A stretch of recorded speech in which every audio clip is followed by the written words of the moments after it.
오늘 성경 말씀에는 벤하닷과 아합 왕 사이에 또다시 전쟁이 일어나는 그런 모습을 보게 됩니다.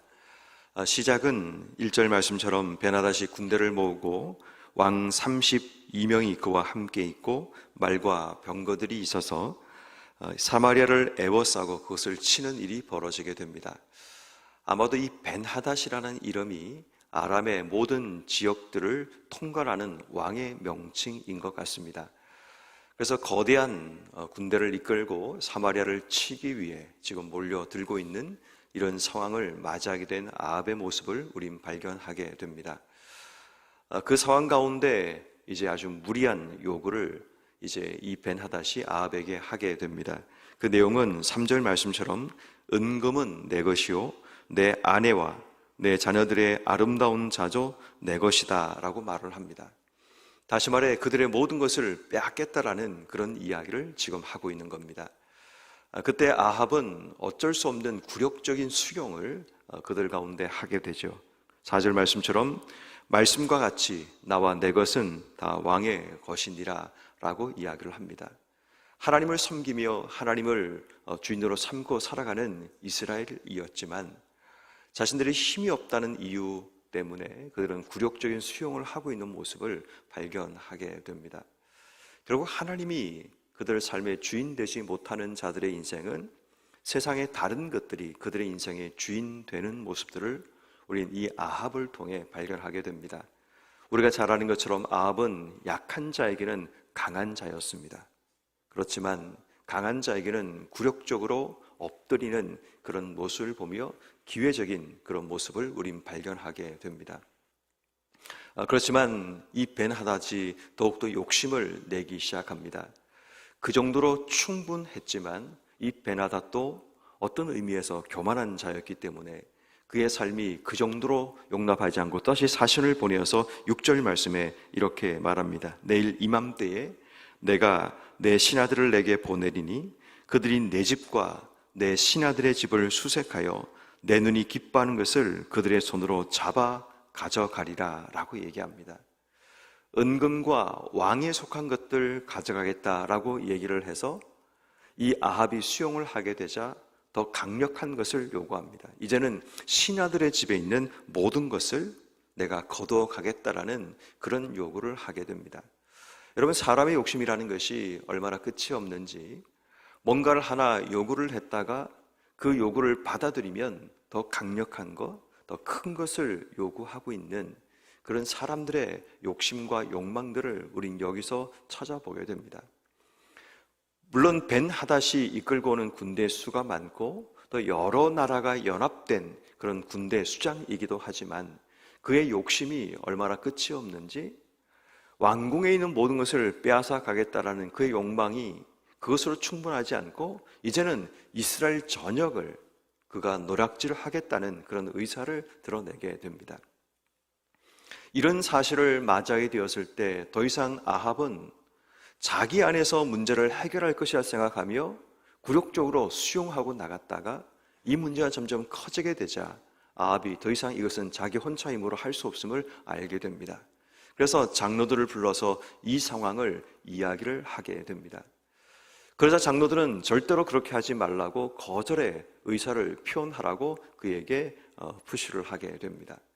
그런데 이 아합이 어떻게 반응한가를 보면 9절 말씀에 보면 왕이 벤하닷의 사신들에게 이렇게 말을 하죠.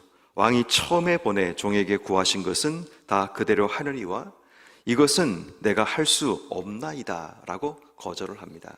이 말은 무슨 말인가 하면 절충안을 내놓는 겁니다. 왕이 처음 얘기했던 은과 금, 그리고 내게 속한 것, 아합에 속한 것은 다 가져와도 됩니다. 그렇지만 두 번째 제안하셨던 것처럼 신하들의 모든 집까지 가져가는 것, 다시 말해 이스라엘의 다른 곳들을 노략질하는 것은 수용할 수 없습니다라는 타협안을 그가 제안하게 됩니다. 그 말을 들었던 이 벤하닷이 분노를 하게 되죠. 그리고 10절 말씀에 이렇게 말합니다. 사마리아에 부스러진 것이 나를 따르는 백성의 무리의 손에 치우기도 족할 것 같으면 신들이 내게 벌 위에 벌을 내림이 마땅하니라. 무슨 말인가 하면 내가 그렇게 얘기하면 내가 불태워버리겠다라고 얘기하는 겁니다.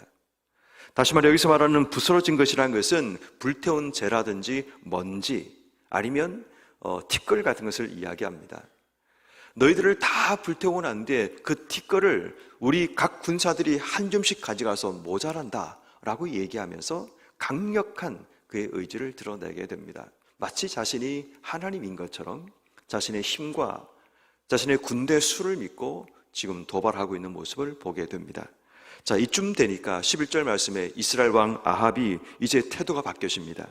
갑옷 입은 자가 갑옷 벗는 자같이 자랑하지 못할 것이니라 라고 얘기합니다.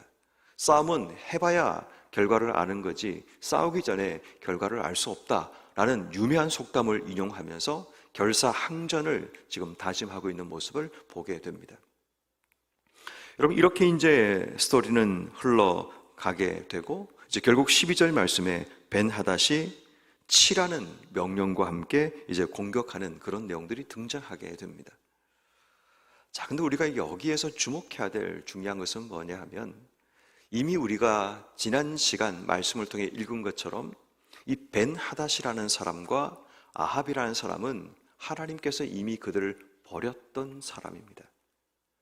하나님께서 엘리야에게 명령하셔서 벤하닷 대신에 하사엘이라는 아람 왕을 세우라고 말씀하셨고 또 아합 대신에 예후를 세워서 그의 왕위를 대신하게 하라는 그 말씀을 하고 있습니다. 근데 지금 보면 이미 하나님이 버린 자들이 그들만의 리그를 펼치고 있는 모습을 보게 됩니다.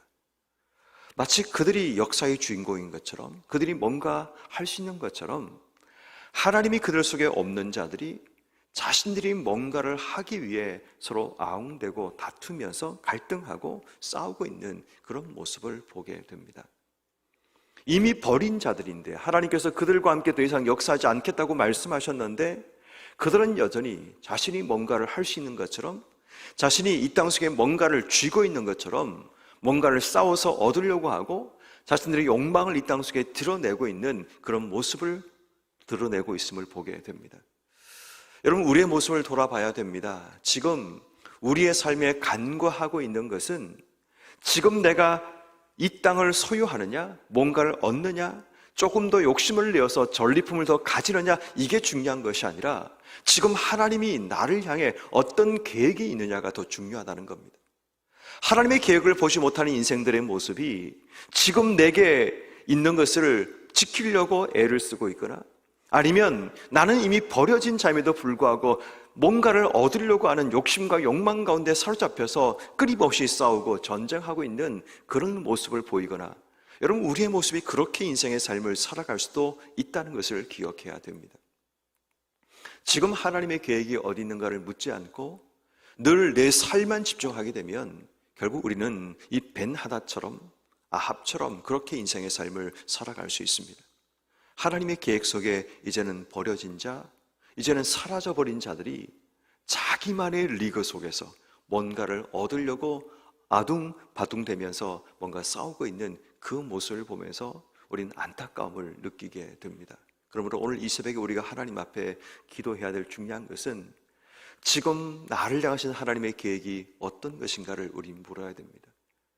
사마리아 땅을 얻는 거, 그 땅에서 뭔가를 내가 취하는 것도 중요하고 내가 이 벤하닷과 싸워서 이 땅을 방어하고 뭔가를 얻는 것도 중요하지만 더 중요한 것은 하나님이 우리에게 어떤 계획이 있는가를 찾는 것이 더 중요하다는 겁니다. 근데 중요한 것은 아합은 끝까지 하나님께 나아가지 않습니다.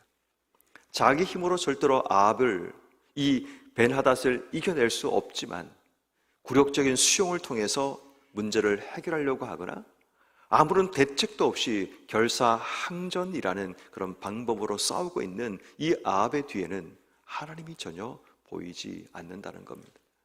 여러분, 혹시 여러분 삶에 지금 애워싸고 누군가의 공격이 주어지는 힘겹고 어려운 문제를 만났는데 그 문제 가운데 혹시 내 스스로가 판단하고 결정하고 굴욕적인 수용을 하거나 절충안을 내놓거나 결사항전이라는 다 내 생각과 내 방법대로 지금 뭔가 싸우려고 하고 있는 우리의 모습은 아닙니까? 혹시 내가 내놓은 절충안이 괜찮다라고 생각하며 최선의 방법이라고 생각하십니까? 아니면 결사항전이 최선의 방법이라고 생각하십니까? 지금은 조금 굴욕을 당할지라도 위기를 모면하자라는 굴욕적인 수용이 가장 좋은 방법이라고 생각하십니까? 우린 자꾸는 우리 안에서 내가 내놓은 방법이 최선이라고 보지만 하나님께 묻지 않고 결정하는 그것이 인간적인 지략이라 할지라도 그것은 한계가 있고 문제가 있다는 사실을 기억해야 되는 겁니다. 결국 아합은 모든 것을 다 꺼내놓습니다. 굴욕적인 수용을 통해서 위기를 벗어나려고 하고 절충안을 내놓음을 통해서 이 정도까지만 한계 수용을 하겠다고 이야기를 하고 그것도 안 되니까 이제는 결사항전을 하겠다고 싸우겠다고 덤벼들고 있는 그 모습을 보며 어쩌면 하나님이 없는 인간들의 모습이 이것 해보고 안 되면 이것도 해보고 이것도 안 되면 이것도 해보면서 자꾸만 위기만 피하려고 하는, 결국 그래서 우리 인생이 무너지고 있다는 사실을 알지 못한 채 인생의 삶을 살아가는 모습을 보게 됩니다. 결국 하나님이 없는 인생들이 자기 안에서 뭔가 방법을 찾는 이것이 벤하닷과 아합의 공통점, 바로 교만이라는 것을 보게 됩니다. 하나님이 없는 자들이 마치 자신이 하나님인 것처럼 결정하고 판단하며 살아가는 모습들, 혹여나 우리의 삶의 자리에서 그런 모습이 드러나고 있지 않는지 우리의 모습을 돌아봐야 합니다. 결국 아합도 벤하닷도 하나님께서 계획하시는 미래 가운데는 그들의 존재는 없었습니다. 그럼에도 불구하고 뭔가 자신의 소유를 지키기 위해서, 소유를 얻기 위해서 싸우고 다투고 있는 그들의 모습 속에서 우리의 모습을 돌아봐야 됩니다.